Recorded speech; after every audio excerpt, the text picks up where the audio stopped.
اعوذ باللہ من الشیطان الرجیم بسم اللہ الرحمن الرحیم الحمد للہ رب العالمین وصلی اللہ علی محمد وآلہ الطاہرین اللہم صلی علی محمد وآل محمد وعجل فرجہ۔ بات چل رہی تھی مولا امام سجاد امام علی بن حسین علیہ السلام کی زندگانی کے بارے میں، بات ان کی زندگی کی گفتگو کرتے ہوئے پہنچے تھے کربلا کے بعد کی آپ کی زندگی کے بارے میں، بتایا کہ کن حالات سے کن مشکلات سے آپ کو گزرنا پڑا۔ ٹھیک ہے، تو اگر ایک طرح سے شیعوں کے آدم کہا جائے انہیں، آدم ہے جیسے آدم ثانی کسے کہا جاتا ہے؟ جناب نوح کو، کیونکہ بھائی کشتی میں تباہ ہو گئے تھے، سب سب مر گئے تھے نا، کشتی میں جو سوار تھے وہی بچے تھے، تو وہاں سے انسانیت پھر چلی، تو جناب نوح کو آدم ثانی کہا جاتا ہے کہ اس کے بعد ان کی جو ان کے ساتھ تھے انہوں نے بچائی انسانیت، جو بچائی۔ ایسے شیعت کو اگر دیکھیں کربلا کے بعد آپ کو کیا لگتا ہے کتنے، ابھی بتایا تھا، پڑھا تھا کل، 2 یا 3 افراد کے نام لیے انہوں نے، زیادہ روایتوں میں 8 کے ملتے ہیں کہ کربلا کے بعد سب پھر گئے تھے، صرف کچھ روایتوں میں 3 4 8 تک ملتا ہے کہ اتنے لوگ باقی بچے تھے۔ پھر اس کے بعد امام نے اگر کھلم کھلا پھر بعد میں کربلا کے بعد اگر کھل کے کرتے تو آپ کو بھی شہید کر دیا جاتا، اور جو بچے کچھ تھے وہ بھی ختم ہو جاتے، تو شیعت ختم ہو جاتی نہیں ہو جاتی؟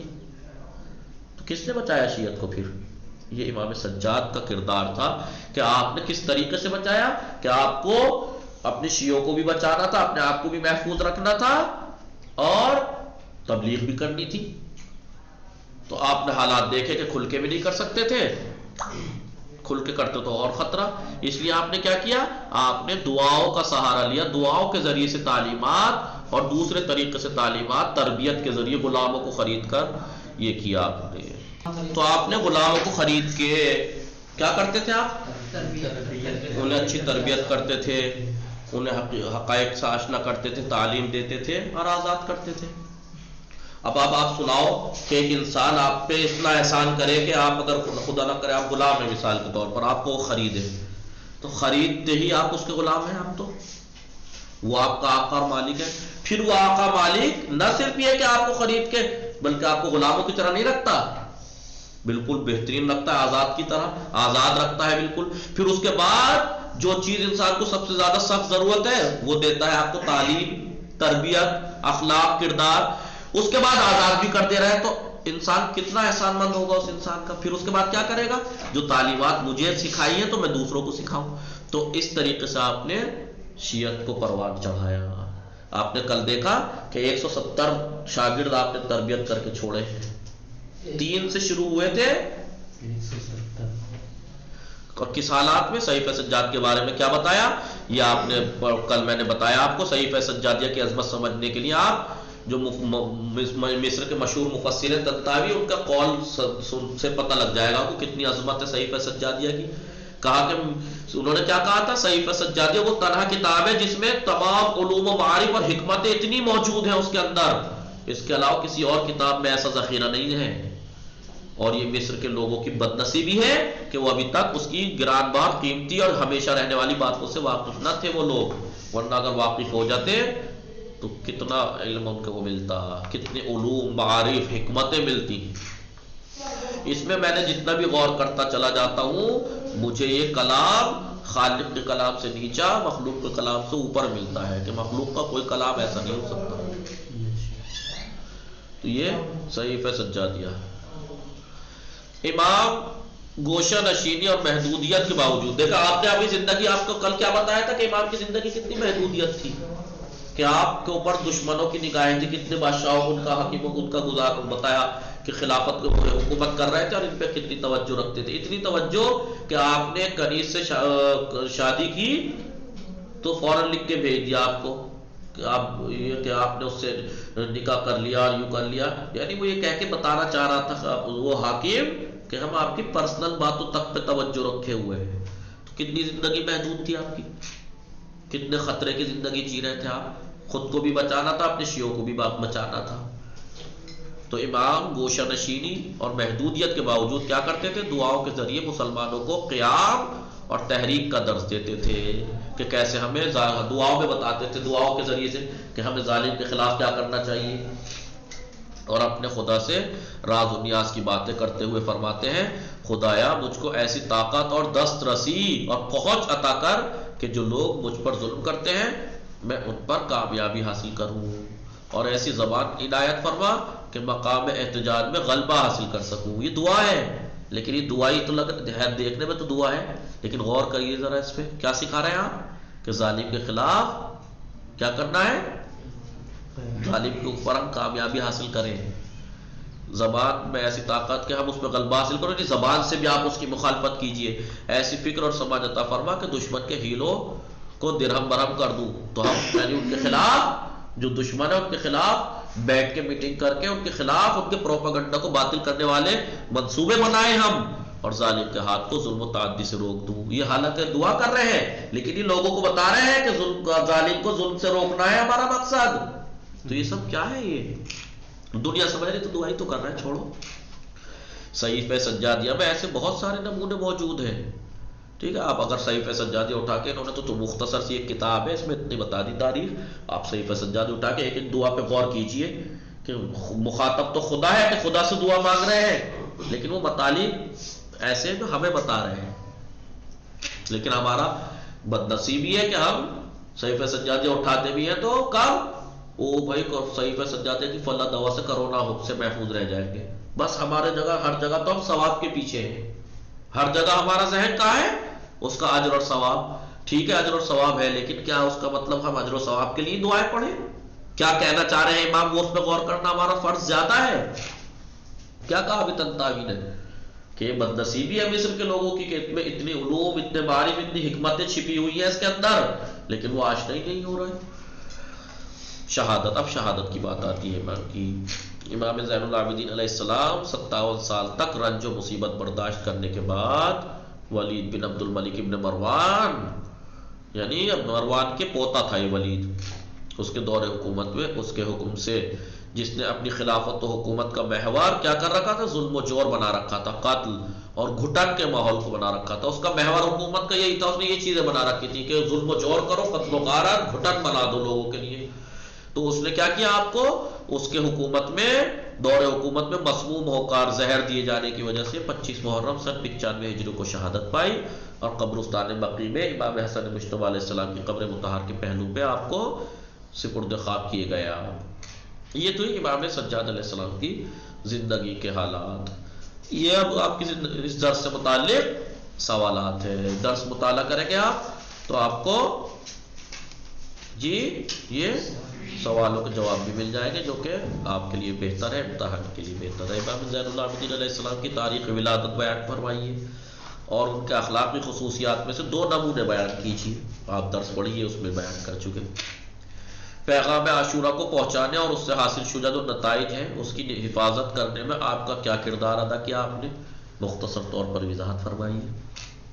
یزید نے جو نشست شام کی جامع مسجد میں منعقد کی تھی، امام نے اس سے اپنے لیے کس طرح فائدہ حاصل کیا؟ کہا کہ لکڑی کا جو ممبر تو نہیں، کہا کہ یہ لکڑی مجھے بھی دے سکتا ہے بولنے کے لیے؟ آپ گیا، آپ نے کیسے؟ 4 مدینہ واپسی کے بعد حکومت بنی امیہ کے مد مقابل، ان کے مقابلے میں امام کا موقف کیوں تبدیل ہو گیا؟ پہلے تو آپ کربلا کے فوراً بعد جب تک وہ رہا نہیں ہوئے، جب تک تو کھل کے دشمن کو للکار رہے تھے، اور اب جو ہے وہ ڈیفینسو اس طریقے سے کہ بس آپ کا روش بدل گئی کہ اب دعاؤں کے ذریعے کیوں بدلی؟ اختصار کیونکہ حالات ایسے ہو گئے تھے کہ ہر چیز پہ ظالم کی توجہ تھی، شیعہ کچھ ہی بچے تھے، ان کو بھی بچانا تھا، اپنے آپ کو بھی، اور اس کے باوجود تبلیغ بھی کرنی تھی، اس لیے آپ کی تبدیل ہوئی، اور کیوں، اور یہ کتنی فائدہ مند ہوئی آپ دیکھیے۔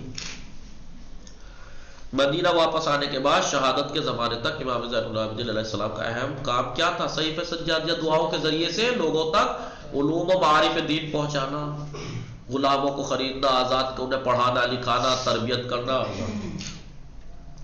امام سجاد کس تاریخ کو اور کیسے شہید ہوئے؟ 25 محرم کو سن 95 ہجری کو، ولید بن عبد الملک ابن مروان جو زہر دلوایا تھا۔ ابھی 8واں درس یہاں سے شروع ہوتا ہے. یہ زندگی چوتھے امام کی زندگی ختم ہوئی ہے کیونکہ معصومین کی زندگی کے بارے میں. اب 5ویں معصوم امام محمد باقر علیہ السلام کی سوانح عمری کے بارے میں ہے یہ درس. کیا بتاتے ہیں؟ ولادت اور بچپن کا زمانہ کیا ہے. ہمارے 5ویں پیشوا، 5ویں امام رہبر امام محمد باقر علیہ السلام کب پیدا ہوئے؟ جمعے کے دن 1 رجب سن 57 ہجری. 57 ہجری کا مطلب سمجھ رہے ہو؟ جب چوتھے امام کی شہادت کب ہوئی؟ 95 ہجری. اور یہ کتنی ہے؟ 57، 58، 59، 60 اور 35، وہ 38 سال کے تھے آپ اپنے والد کی شہادت کے بعد. ٹھیک ہے. اور 57 ہجری کو اور یہ چوتھے امام 5ویں امام کربلا میں بھی موجود تھے 4 یا 5 سال کے. کربلا میں بھی موجود تھے. کیوں؟ کہ دیکھو سن 57 میں پیدا ہوئے نا. کربلا کب ہوئی؟ سن 60 ہجری. 60 یا 61 کے شروع ہوئے. ہاں بہرحال تو 57 میں پیدا ہوئے. 57، 58، 59، 60، 61، 5 سال کے تھے آپ کربلا میں. کتنے؟ 5 سال کے. آپ کا نام کیا تھا بھائی؟ دیکھیے 57 ہجری میں پیدا ہوئے. سن 61 ہجری کے شروع میں، محرم پہلا ہی مہینہ تو ہے 61 ہجری کا، تو 61 کا میں ہوئی کربلا. 57، 58، 59، 60، 4 سال کے تھے. آپ کا نام کیا تھا؟ محمد. کنیت ابو جعفر. اور مشہور ترین لقب آپ کا کیا تھا؟ باقر. باقر.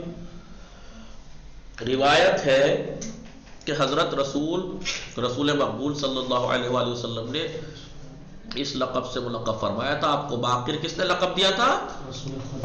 رسول کے زمانے میں آپ تھے کیا؟ نہیں تھے، لیکن رسول نے پہلے ہی بتایا تھا نا اماموں کے بارے میں، تو 5ویں امام کا لقب انہوں نے ہی رکھا تھا باقر. امام محمد باقر علیہ السلام ماں اور باپ دونوں طرف سے فاطمی اور علوی تھے. بھائی ماں بھی فاطمی اور باپ بھی جناب فاطمہ کی اولاد. کیسے؟ ماں کی طرف سے بھی جناب فاطمہ، باپ کی طرف سے بھی کیسے کہ آپ کی ماں فاطمہ بنت امام حسن، امام حسن کی بیٹی، اور باپ علی ابن الحسین امام حسین کے بیٹے. دونوں کی ماں کون؟ جناب فاطمہ. دونوں طرف سے فاطمی تھے، دونوں طرف سے فاطمی. ورنہ آپ چوتھے امام کو دیکھیے، والد کون تھے؟ امام حسین. کس کے بیٹے؟ جناب فاطمہ. لیکن والدہ کے جناب فاطمہ کی نسل سے نہیں. تو امام باقر علیہ السلام دونوں طرف سے فاطمی اور علوی تھے، مولا کائنات اور جناب فاطمہ. اس لیے کہ ان کے والد امام زین العابدین علیہ السلام امام حسین کے فرزند تھے، اور ان کی والدہ گرامی ام عبداللہ نام تھا، امام مجتبی علیہ السلام کی بیٹی تھی. آپ نے امام زین العابدین علیہ السلام جیسے باپ کی پر مہر آغوش، محبت سے بری آغوش میں پرورش پائی، اور با فضیلت ماں کی چھاتی سے دودھ پیا. وہ ماں جو عالمہ مقدسہ تھی، ام عبداللہ، یہ فاطمہ بنت امام حسن. امام جعفر صادق، ام عبداللہ ان کی کنیت. امام جعفر صادق علیہ السلام سے منقول ہے کہ میری جدہ ماجدہ ایسی صدیقہ تھی کہ اولاد امام حسن مجتبی علیہ السلام میں کوئی عورت ان کی فضیلت کو پائے کو بھی نہیں پہنچ سکی. یہ فاطمہ بنت امام حسن. امام محمد باقر علیہ السلام کی عمر 4 سال سے کم تھی کہ کربلا کا خون چکا واقعہ پیش آیا. خونی واقعہ پیش آیا جب آپ کی عمر کتنی تھی؟ 4 سال سے بھی کم تھی. کربلا میں آپ اپنے جد حضرت ابا عبداللہ حسین علیہ السلام کے پاس موجود تھے. واقعہ کربلا کے 34 برس آپ نے اپنے پدر بزرگوار کے ساتھ زندگی گزاری، یعنی 34 وہ اور 4 سال کے کربلا، 38 سال. جب چوتھے امام کی شہادت ہوئی آپ کے والد کی تو 38 سال تھے آپ.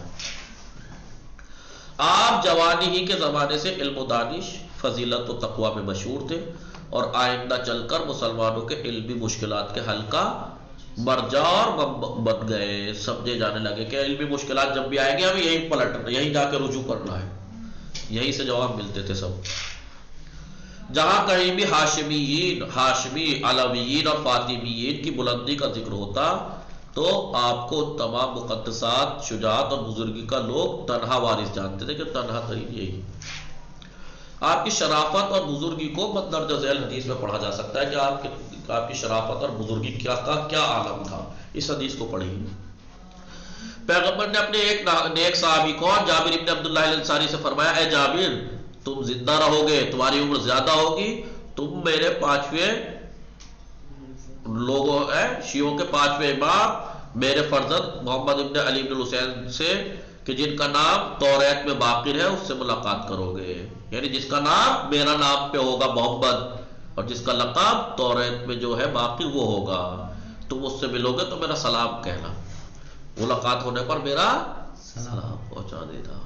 اور جب وقت گزرتا گیا تو جناب جابر نے جب ملاقات ہوئی تو پہچان لیا تھا جبکہ نابینا تھے. پیغمبر رحلت فرما گئے. جابر نے ایک طویل عمر پائی. ایک دن امام زین العابدین علیہ السلام کے گھر تشریف لائے اور امام محمد باقر علیہ السلام کو جو چھوٹے سے تھے دیکھا انہوں نے. ان سے جابر نے کہا ذرا آگے آئیے. امام آگے آ گئے. جابر نے کہا ذرا مڑ جائیے. امام مڑ گئے. جابر نے جسم اور ان کے چلنے کا انداز دیکھا جب تک بینا تھے.